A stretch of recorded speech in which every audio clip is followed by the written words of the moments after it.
एक गुरु का शिष्य बहुत गहन ध्यान कर रहा था, लेकिन उसका ध्यान केंद्रित नहीं हो रहा था। उनका मन सदैव विचारों से भरा रहता था।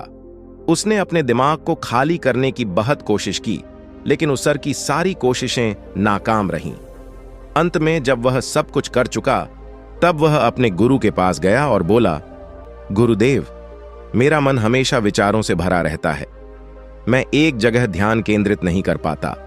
जब देखता हूं तो दूसरी चीज पर चला जाता हूं, फिर तीसरी और चौथी चीज करता हूं। मेरे दिमाग में हजारों विचार चलते रहते हैं और मुझे पता भी नहीं चलता कि ऐसा कब होता है।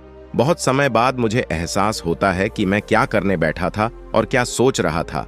हे गुरुदेव, मैं अपने दिमाग को विचारों से खाली करना चाहता हूं। मैं चाहता हूं कि मेरे मन में एक भी विचार न रहे। जब चाहूं तभी विचार उठना चाहिए। गुरु ने कहा कि किसी भी समस्या का समाधान तभी होता है जब हम समस्या की जड़ तक पहुंचते हैं, समस्या को ठीक से समझते हैं और जानते हैं। क्या आपने उस मन को भी जाना है जिसे आप खाली करना चाहते हैं? शिष्य ने कहा, गुरुदेव, मैंने मन को जानने की बहुत कोशिश की है, लेकिन जितना इसके बारे में जानता हूं, यह उतना ही रहस्यमय होता जाता है। गुरु ने कहा, जाओ और छोटे छोटे पत्थरों से भरा एक घड़ा ले आओ। तब शिष्य छोटे छोटे पत्थरों से भरा एक घड़ा ले आया और गुरु के पास रख दिया।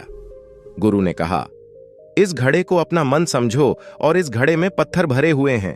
अब इस घड़े में और पत्थर डालो। शिष्य घड़े में पत्थर डालने लगा।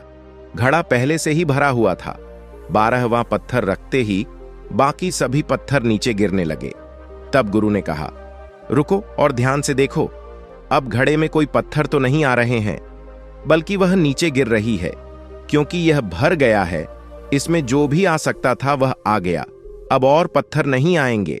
यदि आप दूसरा पत्थर लगाना चाहते हैं तो पहले पत्थरों को बाहर निकालना होगा। शिष्य ने तुरंत कहा, गुरुदेव, मैं समझ गया कि आप क्या कहना चाहते हैं, कि हमें अपने दिमाग को विचारों से खाली कर लेना चाहिए। गुरु मुस्कुराए और गुरु ने कहा, पहले पूरी बात समझो और फिर दिमाग को खाली करो। गुरु ने कहा कि हमारा मन इस घड़े के बिल्कुल विपरीत है। तुम घड़े को पत्थरों से तो भर सकते हो, लेकिन मन को विचारों से नहीं भर पाओगे। मन हमेशा खाली रहता है। शिष्य ने कहा, गुरुदेव, मुझे कुछ समझ नहीं आ रहा है। अगर दिमाग हमेशा खाली रहता है तो हम उसे खाली करने की कोशिश क्यों करते रहते हैं? इसकी क्या जरूरत है? गुरु ने कहा, इस घड़े से एक एक करके सारे पत्थर निकालो। शिष्य ने वैसा ही किया और घड़े से एक एक पत्थर निकालता रहा और अंत में घड़ा खाली हो गया। गुरु ने कहा, देखो, तुमने एक एक पत्थर निकाला। यह घड़ा खाली हो गया है। अब आप इस घड़े में कोई भी पत्थर डाल सकते हैं, दूसरा पत्थर डाल सकते हैं या फिर वही पत्थर दोबारा डाल सकते हैं। आप इसे आधा भर सकते हैं या फिर पूरा भर सकते हैं। शिष्य ने कहा, गुरुदेव, मैं भी ऐसा ही हूं। मैं बता रहा हूं कि मन को खाली करना है। ये तो पत्थर हैं, इन्हें आसानी से निकाला जा सकता है और घड़ा खाली किया जा सकता है, लेकिन मैं अपने मन को कैसे खाली करूं? गुरु ने कहा, इस खाली घड़े में एक पत्थर डालो और 2 पत्थर निकाल लो। शिष्य ने यह कहा, ऐसा कैसे हो सकता है कि जब इस घड़े में एक पत्थर होगा तो एक ही पत्थर निकलेगा, फिर 2 पत्थर कैसे निकल सकते हैं?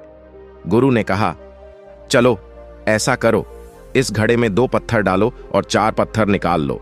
शिष्य ने कहा, गुरुदेव, यह कैसे संभव हो सकता है? यह कोई चमत्कारी बर्तन नहीं है कि 1 डालो तो 2 निकालो, 2 डालो तो 4। गुरु ने कहा, यह घड़ा चमत्कारी नहीं है, लेकिन तुम्हारा घड़ा यानी तुम्हारा मन चमत्कारी है। यदि आप इसमें एक विचार निकालेंगे तो इसके पीछे 2 विचार होंगे।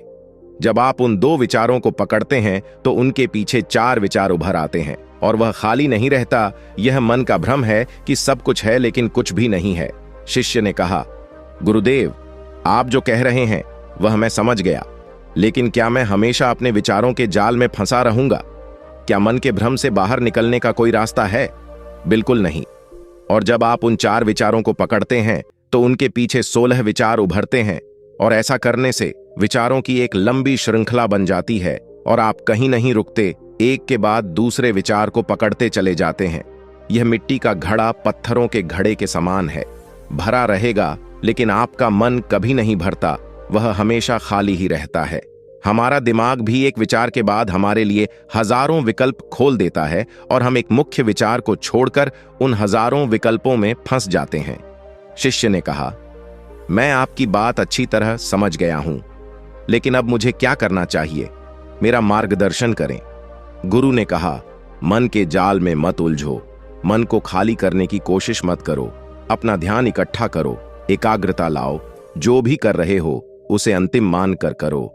ऐसे करो कि बाद में इसमें आपको कुछ भी करने की जरूरत नहीं है, और जब आप किसी दूसरे विचार पर काम करते हैं तो बस उसी पर काम करें, कोई दूसरा विचार नहीं।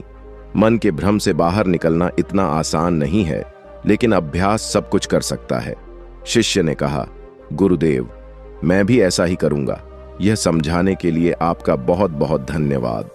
हम सभी अपने दिमाग को खाली करने की कोशिश करते हैं, मन में उठते बैठते विचारों से परेशान रहते हैं। हम चाहते हैं कि ये विचार कहीं चले जाएं और हम शांत हो जाते हैं, लेकिन जितना हम इन विचारों से दूर भागते हैं, हम विचारों का उपयोग करते हैं कि वे हमें शांत करते हैं, और वे आपके उन्हीं विचारों से जुड़े होते हैं जिन्हें आप छोड़ना चाहते हैं। इसलिए ये विचार इतनी शक्तिशाली हैं। जब आप सोचना ही नहीं चाहते तो आप शांत रह सकते हैं। यह तभी संभव है जब आप शांत रहने की कोशिश करना बंद कर दें और अपनी समस्या को हल करने पर ध्यान दें। ध्यान केंद्रित करें और समझें कि चिंता करने से नहीं, बल्कि सोचने से समाधान मिलता है। गुरु ने कहा, इस मिट्टी के बर्तन को पत्थरों से आधा भर दो। शिष्य ने वैसा ही किया। फिर गुरु ने कहा, अब इन पत्थरों में से एक पत्थर चुन लो और उस पत्थर की एक छोटी सी मूर्ति बनाकर मुझे दे दो। मैं जानता हूं कि तुम एक अच्छे कलाकार हो। जब शिष्य ने 11वां पत्थर निकाला और उस पत्थर को तराशना शुरू किया, तो उसे एहसास हुआ कि यह पत्थर अच्छा नहीं है। तो उसने घड़े से दूसरा पत्थर निकाला, उसे वह पत्थर भी पसंद नहीं आया। फिर उसने तीसरा पत्थर निकाला, उसका रंग उसे पसंद नहीं आया। फिर उसने चौथा पत्थर निकाला, लेकिन उसे इस पत्थर में एक दोष निकला। इस प्रकार उसने लगभग सभी पत्थर बाहर फेंक दिए।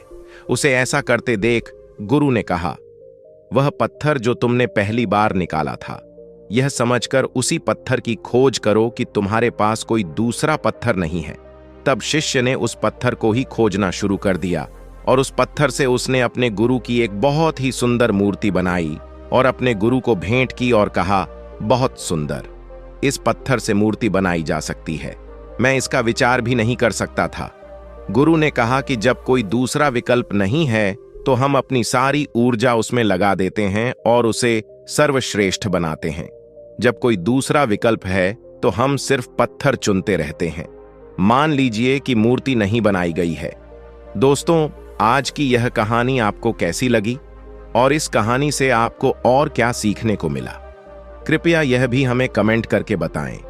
साथ ही अगर आपको ये कहानी पसंद आई और ये आपके लिए उपयोगी लगी तो इसे अपने दोस्तों के साथ जरूर शेयर करें।